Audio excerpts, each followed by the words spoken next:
Well, good evening, everybody. Hello there. Thanks for being here. My name is Nick Sanzone. I'm the Environmental Programs Coordinator for the City of Satellite Beach.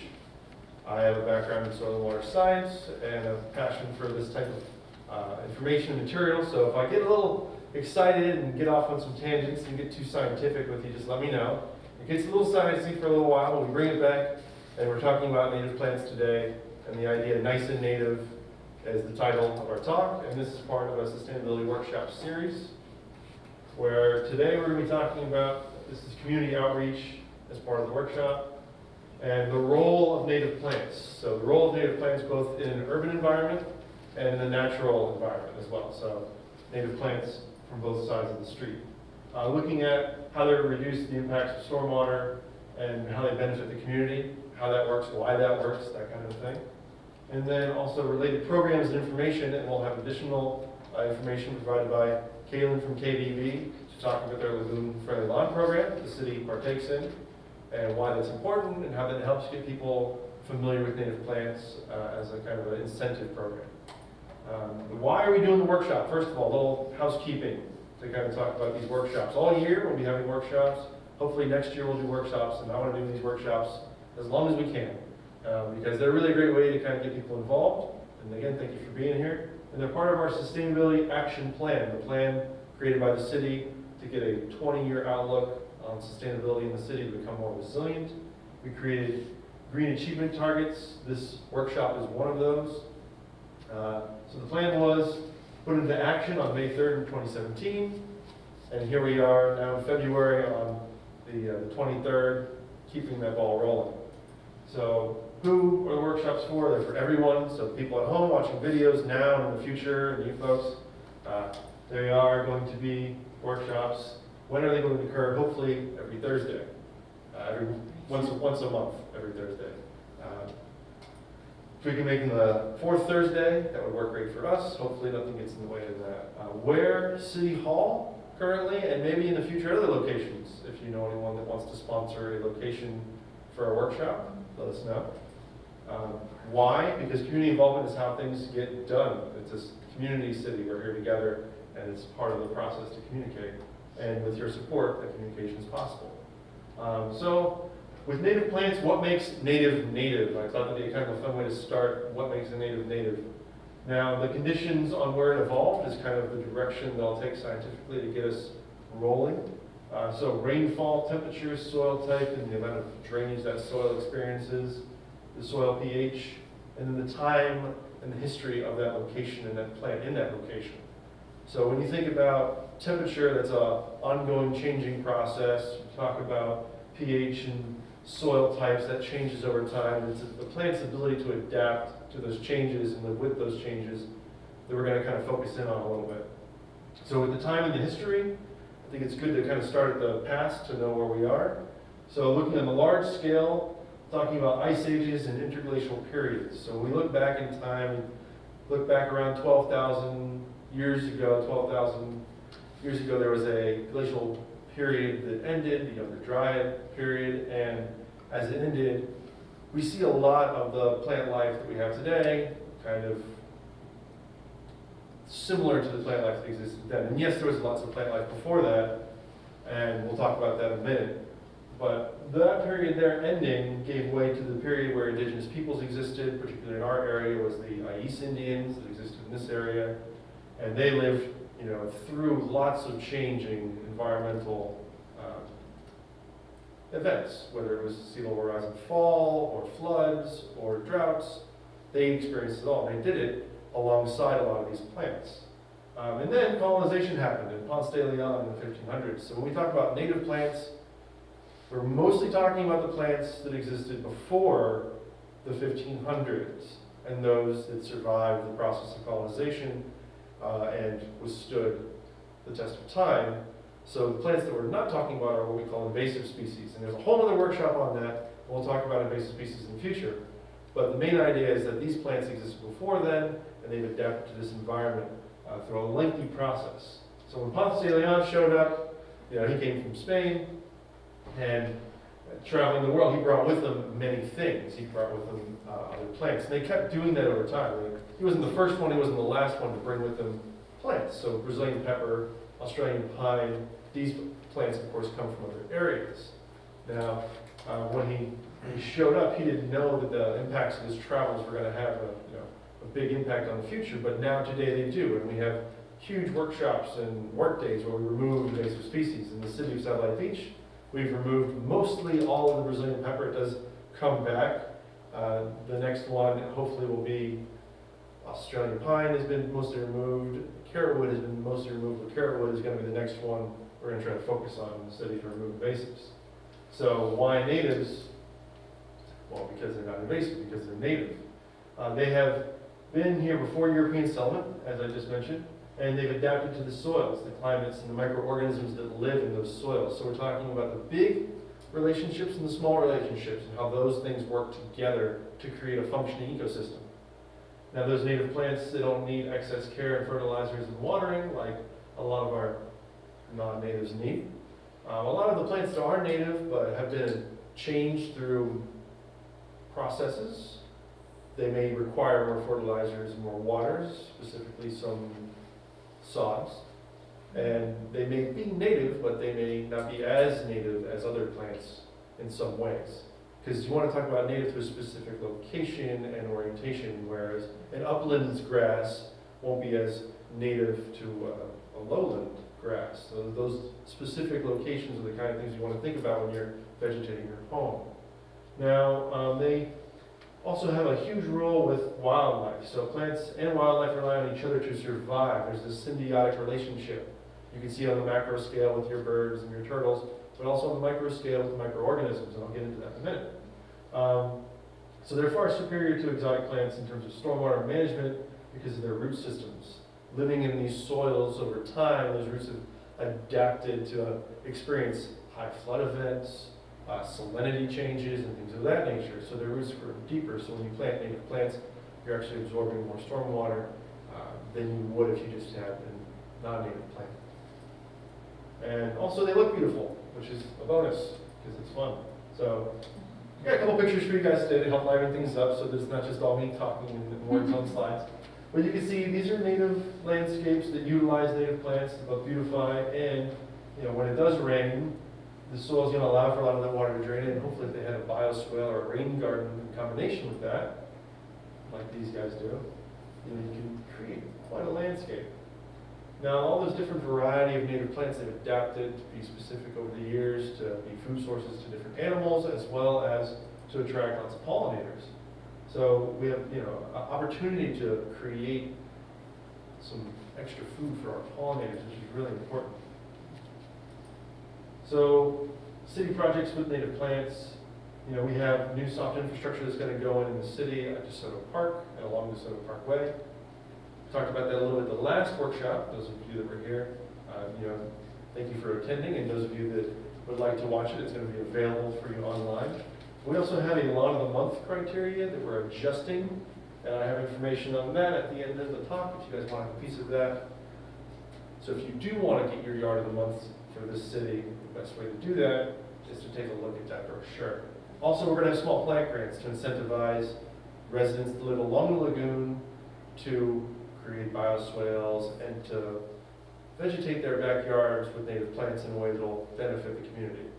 Now, the small plant grants are going to be available to the majority of the people that live along the canals, but not everybody, because currently there is a project at Redwood Court looking into some muck removal, so we can't give it to those folks because we don't want to upset the data being collected by FIT for that project.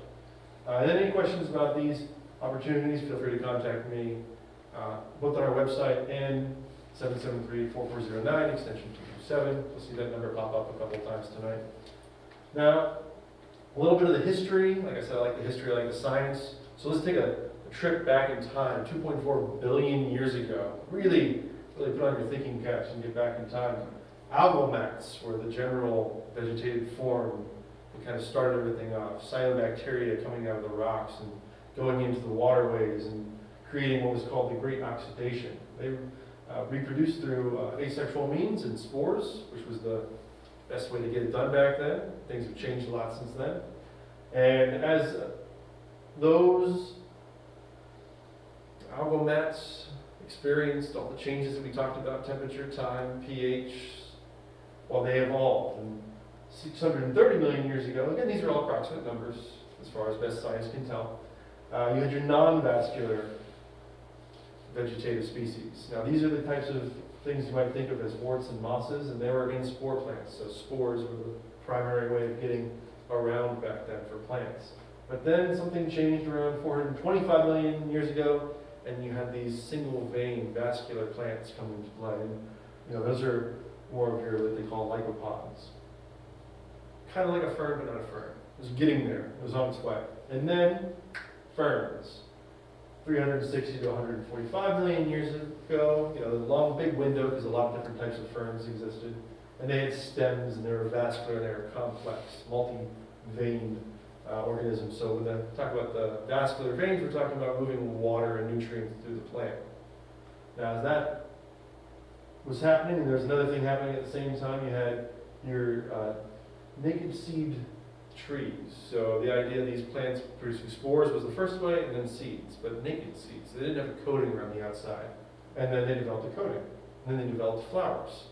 So the plants we're talking about today, you know, they developed 245 million years ago, 300 million years ago, and 120 million years ago for grasses, and 120 to 40 million years ago. So a long time this has been going on. We're at the very, very fractional small point of a long process.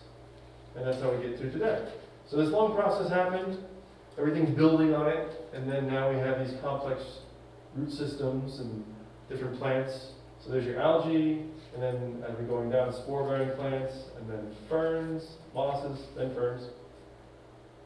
Had a little fun with that one. Single vein, multi-vein, and flowering plants, and then grasses. Now, that might look a little more familiar as far as Florida for our shorelines. For grasses, we talk a lot about Spartina when it comes to this, you know, living shorelines and natural areas, because those are the types of plants that do a great job of creating habitat and erosion control and nutrient absorption. And they're the ones we try to promote. But the magnolia is also very beautiful. So this relationship was happening over time. As the plants were developing, the relationship to the world was developing. So they moved from being in the water to being on the land, and then in the land. So the soil itself became this new habitat. And you have what we call arbuscular mycorrhizae, or AM, which is literally a tree-like fungal root. So within the soil, there's a relationship going on between the microorganisms in the soil and the roots of the plants themselves. And a lot of this is hard to see through fossil record because roots didn't exactly fossilize as well as other things did. But it exists today. Mushrooms are a great example of huge networks of hyphae communicating over vast distances. These mycorrhizal organisms allow for plants to communicate with each other, and they communicate about what's going on in the world around them. So if one plant is experiencing some infestation of an aphid or a bug, it can communicate to the plant next to it that they're experiencing this problem and to get ready for that. So they actually will feed on the plant's sugars, these mycorrhizae. So they're actually feeding on the plant, but they're giving the plant something in return. It's a mutually beneficial relationship. They're giving them nutrients that they can't always get. So much like in your biota in your stomach, a healthy biota in your body as well. Well, there's certain things that you eat that you can't exactly break down perfectly by yourself, so you have all these helpers. Plants have helpers as well. Now, in the case of mangroves, they have them on their roots in the water that help them break down, you know, certain nutrients that they need. And won't get into too much scientific detail. We'll try to move along a little bit. But this symbiotic relationship appears to have evolved and is present in around 80% of vascular plants. So a lot of plants have this relationship with the mycorrhizal fungi. So there's a nice image to help you kind of understand that, you know, it's a mutually beneficial relationship. Now the plant without the mycorrhizal fungi, well, he's all by himself. And the partnership on the other side, well, you know, shaking hands, they're happy to have each other's company. So this is communication going on. Everything's a lot easier when you work as partners. So it leads us to biodiversity. So our biodiversity is part of the function of native plants. So that's kind of how they function. So maybe a little bit about why they function. So native species, gopher tortoises, scrub jays, people, and possibly flamingos. I just was talking with a friend at IFAS today, Sally Scalera, mentioned that flamingos might actually be native to Florida as they're doing more research. If anybody hears about that, please let me know. And then in addition to native species, native plants aren't just good for native species of animals that we see all the time, they're also great for migratory species. So animals that use the area but move on depend on these native plants. They've gotten accustomed to that over time. So we'll talk a little bit about warblers, certain species of bird. That's a great example of that. A lot of variety among the warbler species of birds, if there's any bird lovers out there, but all of them utilize this native habitat. Also, again, stormwater attenuation, so that's the collection of stormwater into a certain area. Just as I mentioned before, it's superior to exotic plants and prevents erosion and allows for more filtration. So those root structures being more expansive, allowing for more surface area, more water actual attenuation and retention. And that leads to nutrient retention, because inside the water are the nutrients. As the plants break down, their nutrients go into the water, and that moves through the soil, and that gets uptaken by plants. We want to create more soil. We want to create a healthier soil. And native plants help to do that. So, they rely on each other to survive, like I talked about before. Nice picture of our gopher tortoise. And the gopher tortoise, they contain over 300 species of plants. So it's a large variety of plants. It gets most of his water from the plants themselves, which is important. So he's not sitting out there drinking from little ponds and things. He's getting most of it from the food he eats. So a lot of these plants, diverse diet is important. And again, not just the tortoise, but the scrub jay. Florida scrub jay, found only in Florida's habitat. We had a lot of scrub jay here, but as we lost native habitat, we lost scrub jay. So hopefully if we can replace native habitat and maintain that habitat as good stewards, we can bring them back to the area, hopefully. And that would take a long time, but it's worth the effort. So not only, do they eat these specific native plants like live oak, myrtle oak, sand pine, Chapman's oak, sandhill, they also bury the seeds from a lot of these native plants. So there's this relationship between the animals and the plants, just like the mycorrhizal fungi in the plants. So these animals will grab the seed, specifically the scrub jay, bury it. Other animals do this too, but they might not get all of their seeds. They might forget a few. So they're helping populate these locations of where these plants are by moving them around, which is important for the ecosystem. Old Florida. Old Florida. Not as old as 2.4 million years ago, or Florida was just getting started, but Florida as it was seen by probably Ponce de Leon. When they showed up, these people were here, and these are the people that lived in our area here, Brevard County, a little further south or further north. And again, during their time period, the landscape was a little different, coming from the last interglacial ice age, the ocean being a little further out and slowly coming as it is today, the lagoon filling up. They experienced all these changes in the environment, but they did that with grace. And according to Dickinson, as he was stranded here in this area, he learned a lot about these people. Specifically that, they didn't sow or plant anything. So these are people that survived off the land. So native plants providing habitat, not just for wildlife and mycorrhizal fungi, but for people as well. It's important to remember that we're part of the ecosystem, and I think looking at a culture that survived for thousands of years doing that is a good reminder of that relationship and how we fit in with it. So next time you see a sea grape in full bloom, remind yourself that the Yais would gather, a fish head and a palmetto, the cocoa plum, and make dinner. And that sea grape was jelly, and that cocoa plum was part of that dinner, and the palmetto was a leaf that they could serve that dinner on. They used every part of that fish and all parts of that ecosystem.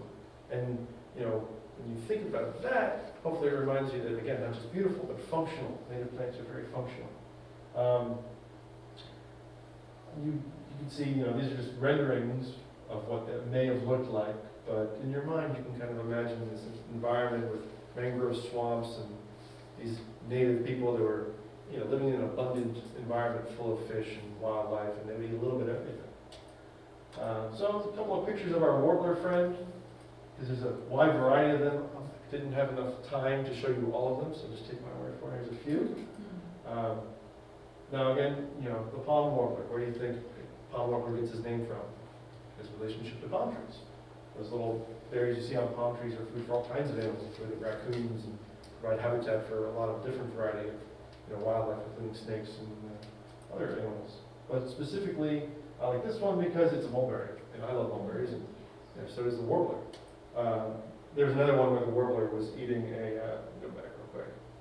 I don't know, there he's eating I think it's an aphid actually. So when you see those little white flies on the bottom of your plate, you think, well, who eats these things? Why do they exist? Well, there's an animal for that answer. There's a biology always has an answer to its situation, whatever that situation is. Sometimes that answer is time. Sometimes that answer is another biological species. So, focusing on the soil, this is our state soil. As a soil scientist, I love, Mayaca soil. It's underneath most of Florida, and it has this beautiful changing color scheme that you can see there. The top layer is what they call the A layer in soil. That's mostly your organic matter, and that's what's been set down over time of grasses and organic matter dissolving and being eaten by, those little microbes and those different animals and those decomposers. And then as it rains, all those nutrients get pushed through the sand, so you have that really sandy layer. And then not only nutrients go through, but so does the iron. So you have a lot of iron in that orange layer there. That's mostly iron. And then you have your combination of rock at the bottom, which at one time that was exposed rock, but now it's buried because all these things change over time and they move. Nothing is stagnant in the environment, it's always moving. And native plants have adapted to that movement. So why is it called Mayaca? Well, the Native American people that were here apparently was their word for big waters. So a little fun history there. But I mentioned Sally before from UF, great resource.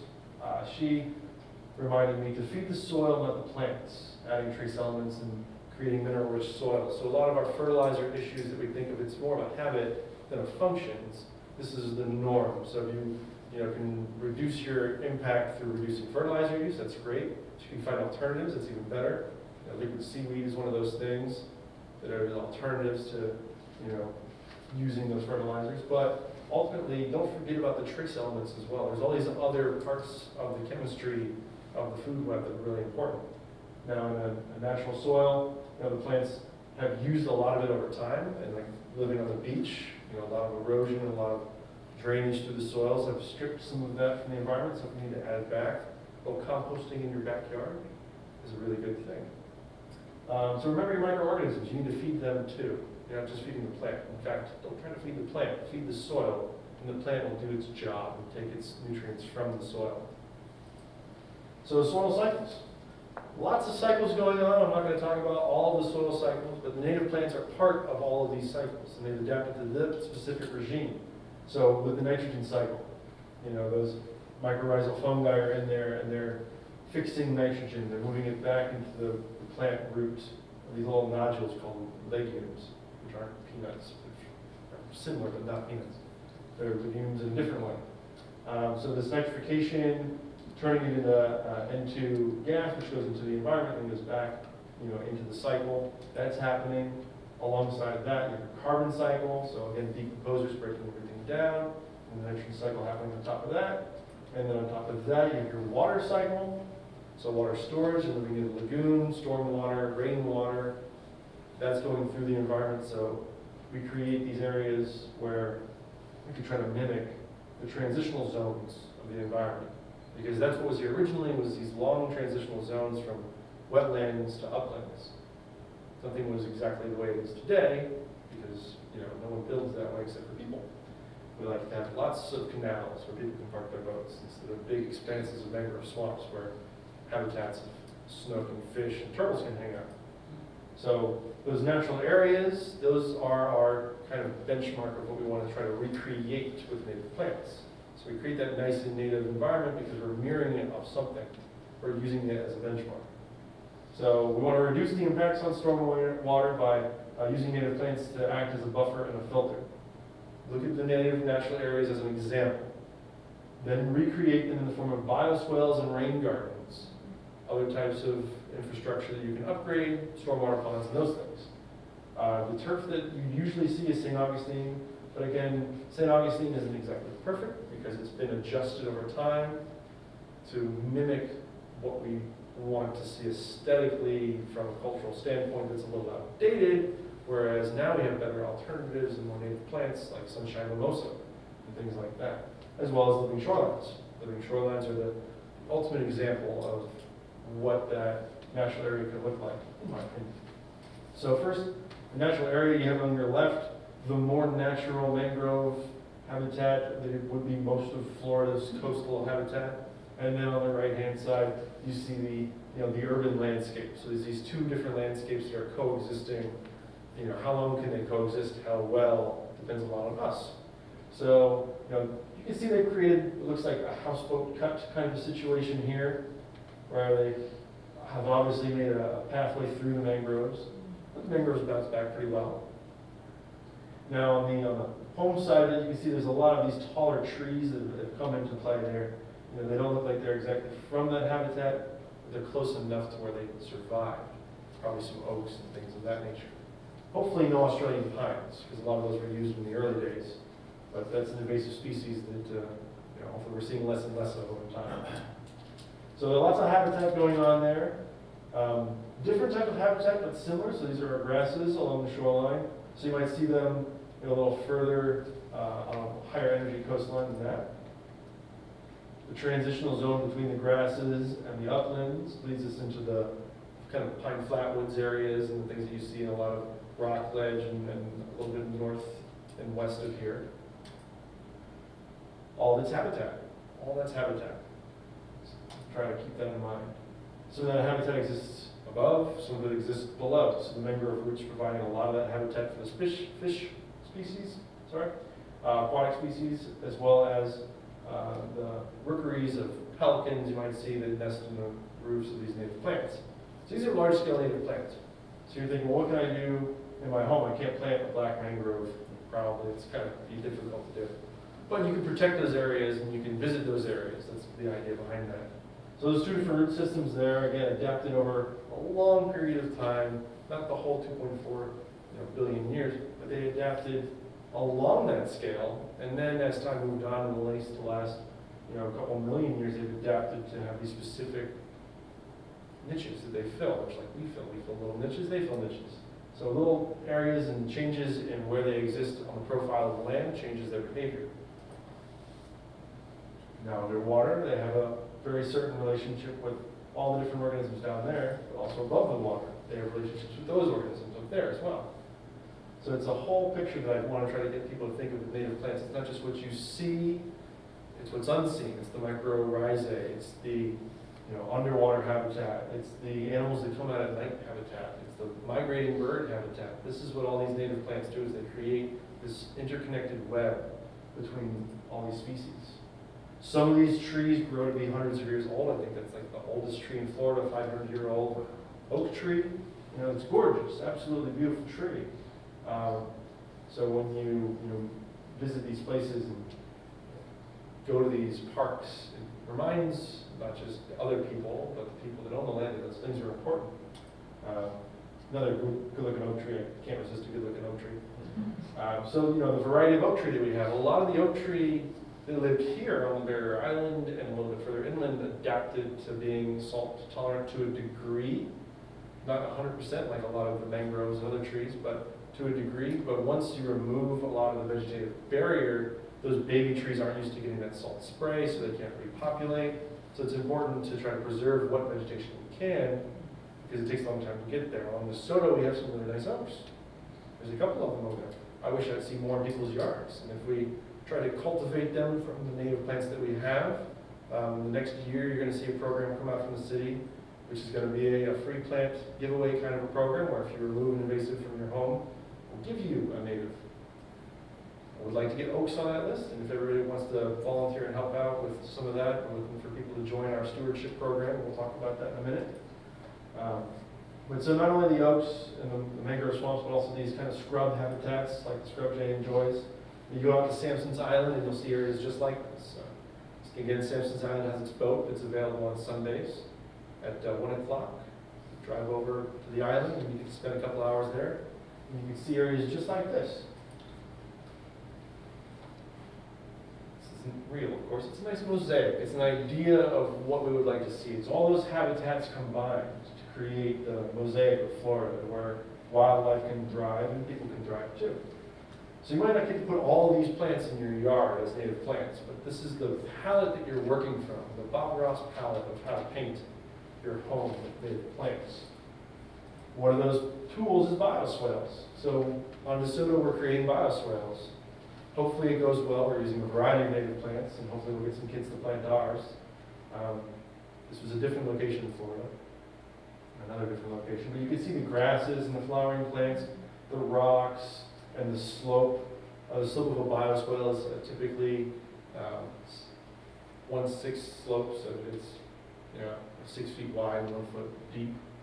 That way all the water drains into that area, and the plants that are used to that, those native plants that are used to getting heavy rains in the summer for short periods of time, they can deal with that, opposed to that rain going into the parking lot and running off into the stormwater system and contributing to eutrophication and other things. We want to absorb them where we can. And they look nice, too. So you got 2 sides of the same street there. And you'll see this sign up, hopefully, in the next month along DeSoto. This will be our bioswale sign. Try to educate a little bit about bioswales, and our contact info is on there. And we'll be planting those plants over the next couple of months. So we invite everyone to take part in this. We're having some free planting days where you can get your hands dirty and learn a little bit. And we might actually have some giveaways and things like that as well. But first we've got to collect our plants. We're going to collect them from the Marine Discovery Center, UCF, and other places that are growing native plants, and then we can use them. Here's a short list of some of the ones that we're using. I got railroad vine, horseman, blanket flower, purple lovegrass, saltgrass, a variety of cord grasses, butterfly milkweed, ferns, sea oxide daisy, and things like that. So trying to get as much diversity, and then a lot of wildflowers that aren't even on that list. We're just going to put those right down the middle and just kind of see what it takes. So we'll create that, and then on top of that, there'll be a lot of sunshine mimosa. And we'll talk about that in our turf section. Not that sunshine mimosa is turf, but it can be used as an alternative to turf. So turf exists, it's a thing. Can't pretend it doesn't. So it requires a lot of maintenance. We want to try to reduce the maintenance. Native plants help that. A great way to do that is to put little areas of either cardboard or wood planks, tastefully done, of course, to kill off your grass and then replace it with native plants. There's a wonderful yard around the corner that's done that, and it's shown to be very effective to do small areas and then branch out. Because otherwise you're just be mowing all the time. Nobody likes that. And it's bad for the environment because all those grass clippings go somewhere if you don't clean them up. And a lot of the times we cut our grass too short. I think according to UF, if I get my information correctly, you want to keep it about 4 inches tall, which isn't the aesthetic norm, but which is better for the plant. And you're cutting it less, you're creating less grass clippings, and there's roughly 2 pounds of nutrients of nitrogen and phosphorus and other things inside the top 1 inch of your 1,000 square feet of yard grass. So when you have St. Augustine yard and cut that, you're releasing lots of nutrients. So if you can collect it and reuse it, you just don't need to go to the store to buy fertilizer, it's right there. Or you can use alternatives. So you have native plants, and sunshine mimosa is one of those native plants. It has a beautiful purple flower and a particularly interesting sensory leaf where it'll actually feel you touching it. It's very cool. It's something that's unique among a lot of plants. It's kind of like Avatar, come to life. It's really kind of fun. And then you can have these landscapes instead, which are gentle to walk on, and nice looking as well. So we'll move to the shorelines, and then I'll give it to Kaylin, and we'll talk a little bit about how you can use these native plants, use this knowledge of how they work, why they work, to inspire you to actually go out there and do some of this stuff, and create, if you can, for those of you that live along the lagoon, living shorelines, so you can volunteer with the zoo, Marine Resources Council, KGB, the city, to do any of these projects that pop up. The county has a lot of these projects going on. This is what our half-cent sales tax is helping to pay for, is creating these living shorelines, because these transitional zones, they reduce erosion, they create that habitat that we talked about, as well as sequestering nutrients. So instead of having a seawall, these folks put their mangrove in front of their seawall, which is nice. It reduces the wave energy that comes into their environment. But at the same time, you go a step further and you can remove your seawall. If you remove it, what do? You plant it. Native plants and riprap if possible, or just keep your seawall and plant native plants on top of it. This will be similar to what we'll be doing along the homes along the canals. We'll probably, opt to put in a swale though, so that we'll be able to collect a lot of that water before it runs off, along with a lot of the nutrients. Put it far enough back so it doesn't erode the back of the seawall, because a lot of that rainwater is already going in there, it's going to erode the back of the seawall. You've probably seen it before. But those native plants, again, they're trying to hold that soil together. So some resources for everybody. University of Florida, IFAS. They had the Florida Friendly Yard program, and now it's the My Brevard Yard program. And for $50, they can come out and do a myriad of testing of soil quality and help you get started with that. If you want to get started on how to create a better yard, they're a great resource. Also KDB, their Lagoon Friendly Lawn campaign, a great way to get started is looking at the material, listening to what Kaylin has to say. So I'd like Kaylin to come up and chat with everybody for a minute. It almost looks like I intended it to look, but not quite. But yeah, there we go. I don't know why the black's showing up. That's interesting. Hopefully that doesn't distract you too much. All right, well, I thank you all for coming out here. My name is Kaylin Schwaller, and I'm with Keep Brevard Beautiful. I'm the program coordinator, so I run the Lagoon Friendly Lawn program along with a bunch of other programs. This one's by far my favorite. So, let's see if I can work this. All right, okay, so we all just heard what Nick said. So, not only are native plants beneficial to the lagoon, but so are many other things. And the lagoon is beneficial to us. So if we take care of it, it will take care of us. So Allison was actually the program coordinator before me, and she created this program. And she did it after we had the 2016 fish kill, where thousands and thousands of fish washed up dead. KBB was out there picking them up. It was not very fun.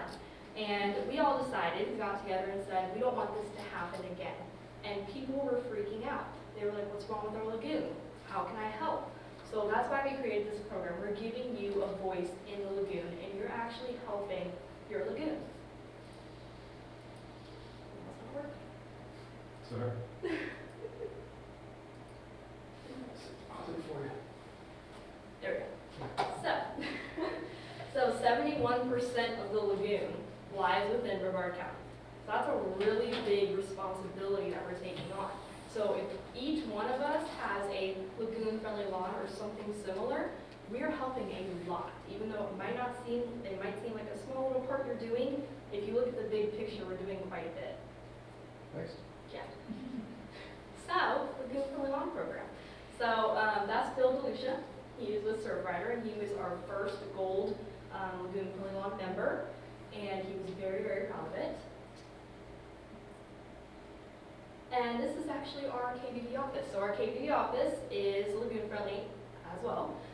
It used to be member level, which is just the beginnings, but we are actually now gold. So we're very proud of that. And so this program is based on different concepts. So the first one is to reduce the nutrient resources. And a lot of people don't know how to do that. So one is lawn clippings. Like Nick said, they have a lot of nutrients in them, along with pet waste, fertilizers, which is the big one, and then even soaps and things like that. So we target these areas and we try to educate you on how you can reduce your nutrient impact. And then the second one is to minimize the runoff. So the runoff is basically, people don't know what runoff is either. So when you have those nutrients in your yard and it rains, they go somewhere. They always end up somewhere. And so those lawn clippings and those fertilizer nutrients and things like that, they actually end up in our lagoon. And it can cause algal blooms like we saw in 2016, where it killed all those fish. So the third is to reduce your turf area. Now this doesn't get in until later in the program. So we make it pretty easy to join.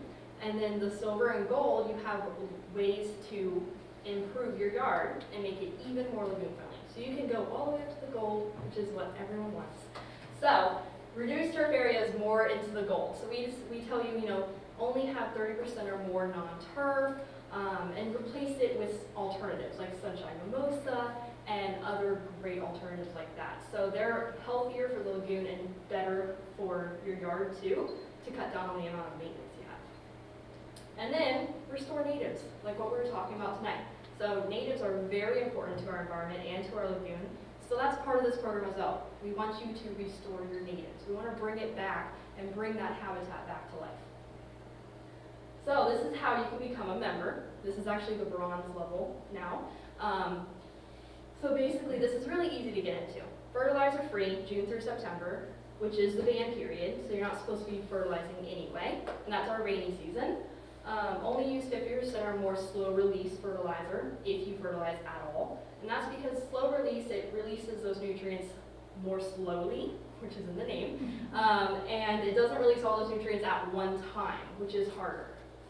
And then regular pickup pet rates, fertilizer-free buffers, is we ask you to actually not use fertilizer in your curbs or waterways because it's common sense. It's going to fall right into there. It's right next to the road, right next to the waterways. And then don't wash cars and driveways when you can, and minimal pesticides. So then the next one is even harder. It's the silver award, so that's 30% or more non-turf, efficient or minimal irrigation if you irrigate at all, drain spouts, pointed at permeable surfaces, and use of sustainable mulch and rain barrels. Rain barrels are great. I have 6 of them, I think. so I buy a lot of them, and I actually like to paint them, so it's actually a really cute art project for kids too. So they're all decorated, and I use them to water my gardens instead of city water. And then gold is the best of them all. So gold is actually flowering or fruiting plants, 50% or more native plants, and then 10 or more native plant species and living shorelines. What do you do? I'm trying to go ahead and do this. You can see a little Wonder Woman. There you go. Gold? Oh. Yeah, that was next. Okay. So, it's very easy to submit your application, and tonight I actually have printout applications that you can just fill out. It's very easy, so you fill out the application, quick, easy steps. Fill out the application, I do a site visit, I can come out, or you can just send me pictures, very quick and easy. And then third, you get your sign. So you get a sign showing other people that you're helping your lagoon and that you're doing something about it. And then, this is us launching the program. So we actually have the Boy Scouts make these signs. So the Boy Scouts helped us make these signs and put them together for our first 60 homeowners. And so that was really neat. And the first person, Bill, actually had his yard on display, and he was on the news as well. So it was very cool, and he was very excited to reach gold status. So we actually just hit our 150 mark. So we have 150 residents participating in this program since 2016. And you can see in this photo that the snowball effect is definitely taking place, especially in Satellite Beach. Satellite Beach has been great to help us grow this program. So that we have about the majority, I don't know how many, but most of the residents that we have in this program live in Satellite Beach. So it's pretty cool to see them all getting involved. 54%, so over half are gold. So they're really reaching for the stars. So not only do we have a resident program, we also have a contractor program. So your contractor, if you have one, can actually get involved and become Lagoon Friendly Lawn certified. So they will know how to make your lawn lagoon friendly. And if you hire one of our contractors, you can actually meet member level certification without doing anything. They do it all for you. So you automatically qualify for the program if you hire one of them. So they do a lot of things. They are very educated in this program. They take their process for application is a lot longer than yours because we want to make sure they know what they're doing. So they're taking classes, they're taking our Lagoon Friendly Lawn courses, and then they are also required to submit quarterly reports. So we're making sure that they are doing what they're supposed to be doing and that they're doing it right for you. So these are our certified contractors. Don't laugh, I didn't have her picture. so it looks a little funny. But we actually have a few more than this now, but they're still in the application process, so they're not official yet. But these are our official Lagoon Friendly Lawn contractors, and Go Native Landscaping, she is amazing. We actually just had a coworker pass away before Christmas, and she actually came out and gave us a tree to plant in his memory. So she's a great woman, and she's very passionate about what she does, and she does it very well. So these are the resources for contractors and clients. They have to submit their application. There's a quarterly report on there. And then if you see a contractor that's in our program that's doing something wrong, you can actually report it to us and we will look into it. So, plans for the future. We want to build more partnerships. We want to build more long-term funding so we can spread this program even more quickly throughout Brevard County. And then, we want to work towards a healthy lagoon as a community. So this just isn't just about the program.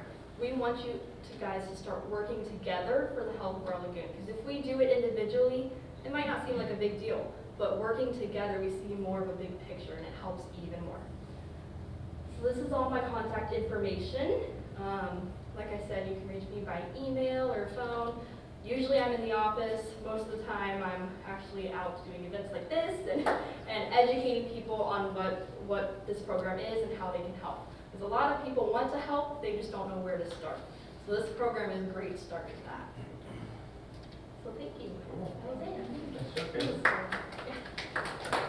you know what percentage of that 71% of the Brevard County lagoon is in Satellite Beach? No, I do not. We can work on that. I'm just curious.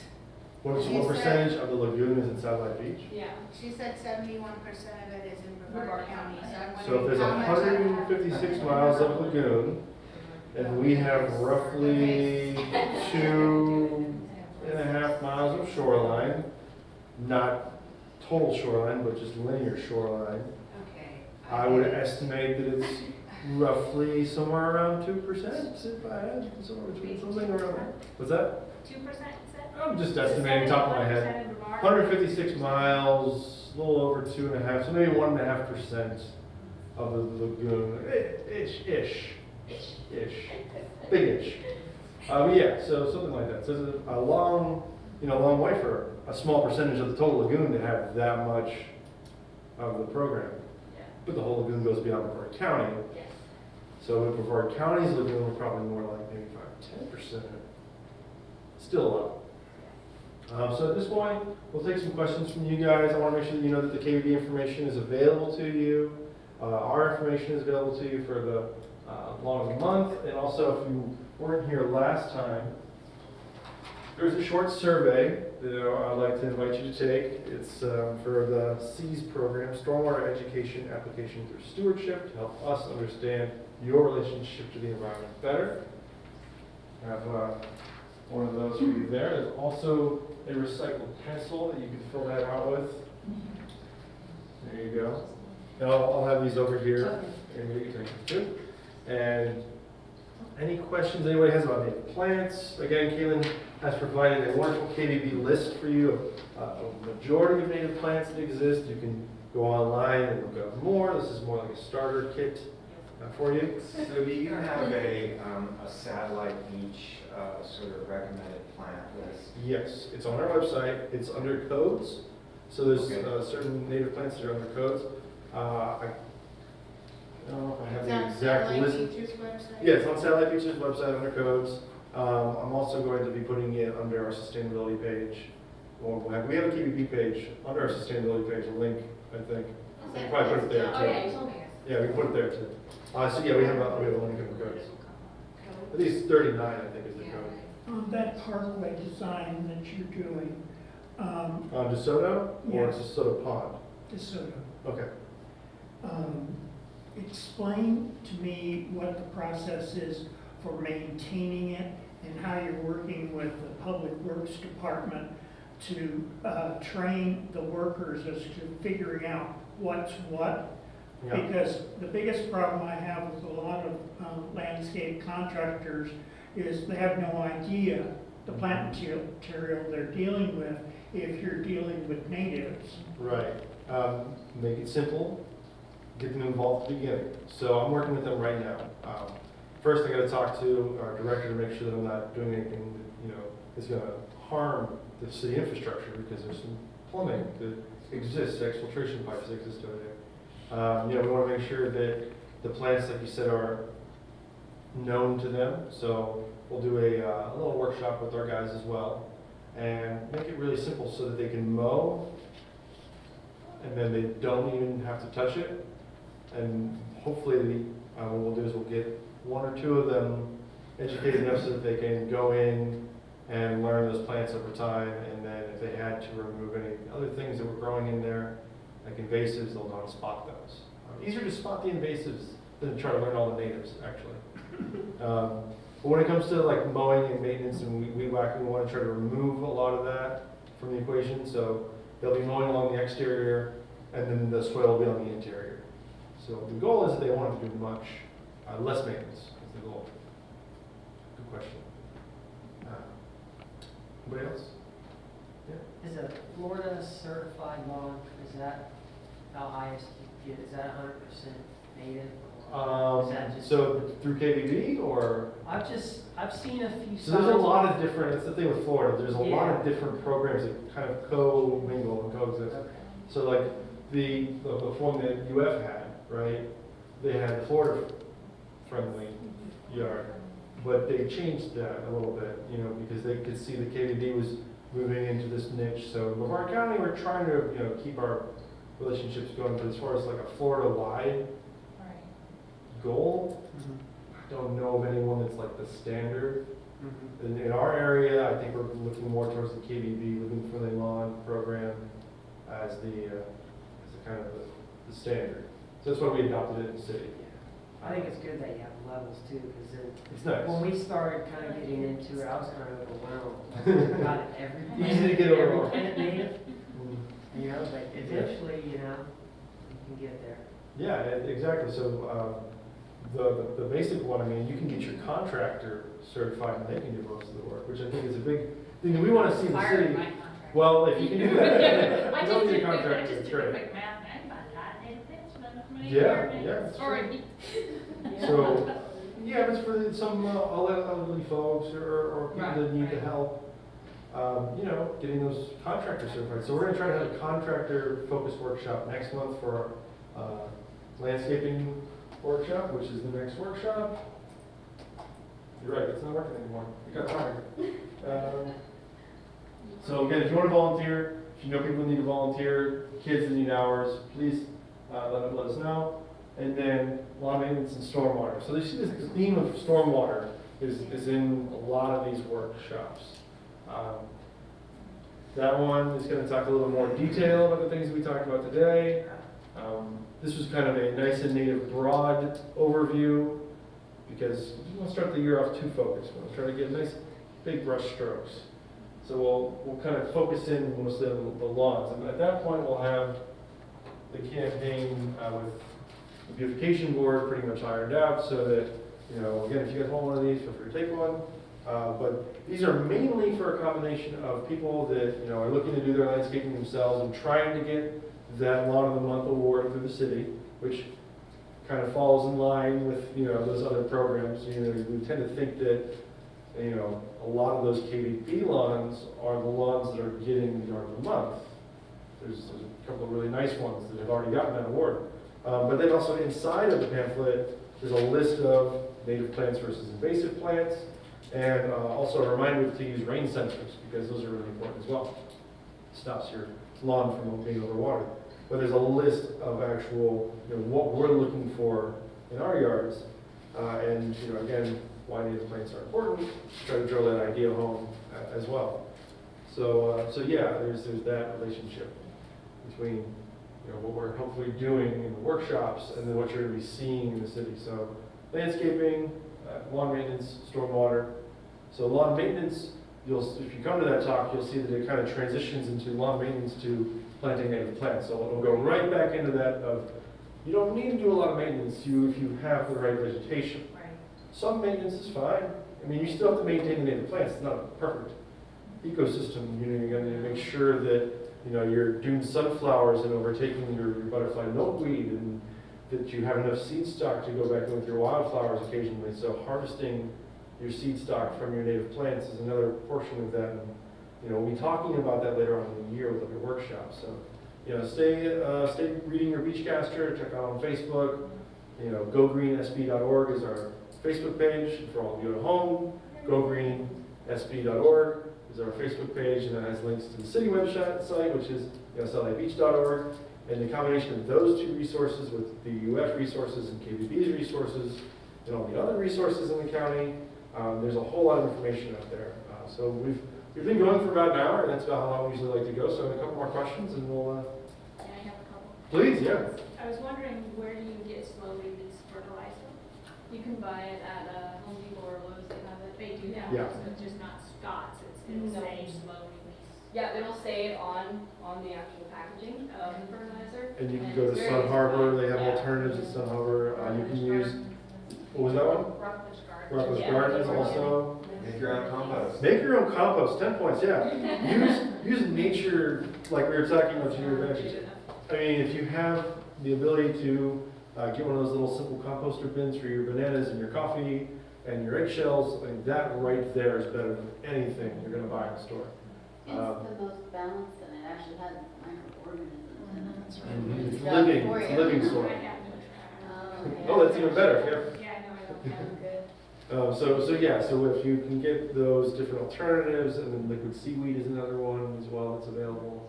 And again, feed the soil. Try to feed the soil, and then the plants will follow, especially the native ones. Any more? So, yeah, I've got a couple more. Good. So the native plants, like the ground cover, would Rockledge Gardens, are those easy to find around here? Yeah, sometimes, but also online. Okay. You can get a lot of the seeds online. Sunshine of Most, I know you can get seeds online. I also have some gifts for you guys if you wanted to come up on your way out. We have seeds donated from botanical interests as a gift to us for a few different events that have been going on. And these are organic heirloom. Not all of them are 100% native, but they are native-ish and more native than others.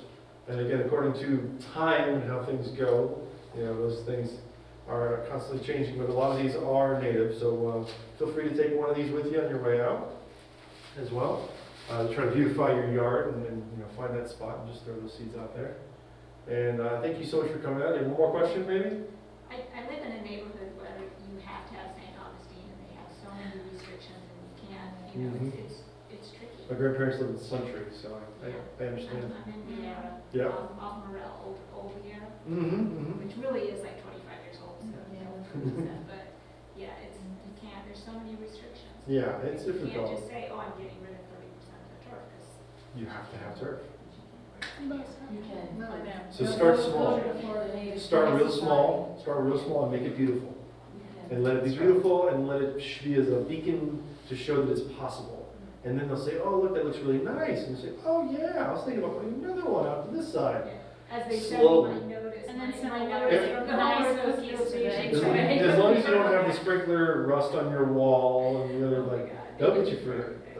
I've had to paint my grandparents' driveway a number of times because, this issue or that issue. But try to make it small, try to make it functional, try to make it beautiful so that they don't have any complaints.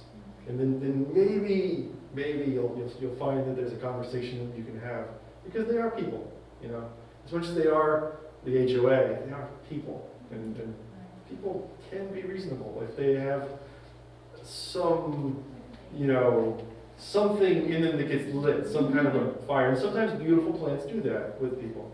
I understand the grass issue, good luck. But that's also why Lagoon Fun is really great, because the first level, you don't really have to change much, you don't have to rip up turf, you don't have to do anything like that. Just changing the amount of fertilizer you're using, which it doesn't violate anything in an HOA, and we're actually working with HOAs as well. So we're actually working with them to better make them lagoon friendly, especially ones that are right on the lagoon. So that's what the great thing about the program is that you can stay at one level. You don't have to progress if you can't or if you don't want to. You can stay at member level, and there's nothing wrong with that. Right, yeah, no problem. I haven't done any fertilizer since Yeah. before the fish We're killed, so so my lawn looks horrible compared to everybody else in my neighborhood. I'm waiting for the notification saying, I know. Do you publish the addresses We're like of the that lagoon one, friendly not even ones? trying. So that you can go around and see them? Yes, we actually have a map on our website, Okay, and you yeah. can click on them, and then we actually have photos of them up there as well. Okay, so you could find neighbors and people that are close Yeah. by. Yeah, we have an Oh, entire. yeah, Maple Street Natives, Native Pet Society, sure. On our Thanks. website, so you can I've click heard of on that. your, actual pinpoint, Sure. you just click Yeah, on big it, it fire has brush the over there. address and. the Big picture fire of it. brush. And then, do they, so some of them might be under HOA as well, right? Mhm. So some of the lagoon-friendly lawns are already under HOA. And like we're doing in the city, we're creating these landscaping, not necessarily ordinances, but it's language. So once there is a language for something, it's a lot easier to then go out there and talk to somebody about it. It is an HOA. Maybe you can get on the board, change it from the It's inside. really amazing how, I mean, I see in other neighborhoods that they're doing some cool things, Mhm. but there's, that the area that really. It's, yeah, it's a tough sell, Yeah. because you're talking about They've got habits. their and aesthetics. regulations, it has to be this, and Yeah. that, I have a quick- Where do you get your rain barrels? Iron Girls, I actually come from Travis Hardware, it's in Cocoa, but that's because I live in Bristol. so- Well, that's okay, I got one, I have one, I got it in a workshop. They Terry brought it. Labs also. Yeah, he, I'm kind of giving up a secret. That's okay, I won't tell. Terry Labs has really good rain barrel tables. Okay. But go to the workshops, learn about the rain barrels. MRC's got workshops, KDB's got So workshops, every, county's got just want to get a workshops. whole bunch of yeah, them. Travis I don't know. Hardware has. Well, you theirs look at the for, ones that we have over by the community garden, we have 660 gallons of rain barrel. Yeah, I don't want the one, I just want to have some on. She Okay. just wants to paint them now. That's fun too. But make sure you seal it, because otherwise Who it'll. wants me to paint them? I like the beautiful blue, proud screaming blue Yeah. rain girls. Just paint the word rain barrel right. Right. I know, got that. You'll know what it is. Bye. Travis. Yeah, Travis Hardware has them for $25. Okay. But I'm working with them for Lagoon Friendly Lawns to drop the price down to $20 for Lagoon Friendly Lawn participants. That way I can get kind of a discount on the girls. Okay, cool. And do they have So, spigots? Yeah, I know. Do they have spigots at the bottom? You got a bio. Yeah, Raining yes, they water. do. Yeah. All Oh, right. they do already Yes. have Dang. Yeah. Oh, so, really? Yeah. Yeah. Wow. Well, see, I can do this because my dad is friends with the owner. So my dad was like, go ahead and say, hey, you want to be a sponsor of Lagoon Friendly Lawn? And he'll drop the price down $5. And Really? He's working on it, so. Or we'll do yeah, a workshop, we'll do a workshop, we'll do a Wow. rain barrel Yeah. workshop soon. That'd be awesome, so. Yeah, so I'm just waiting on his approval, but he seems really excited about it. So any Lagoon Friendly Lawn participants will get a discount on girls through him. Even though it's kind of dry, but. Hey. That's what Hey, it is. that's Rock, worth it's it not for that, sure. it's not that I'm sure I dry. got another reason to go up there. All right, well, thank you all for coming out. Anybody want to recycle pencil from recycled newspapers on their way out, feel free. Take one, it's got our city It's okay. Facebook page on there for the sustainability board. And it's, our good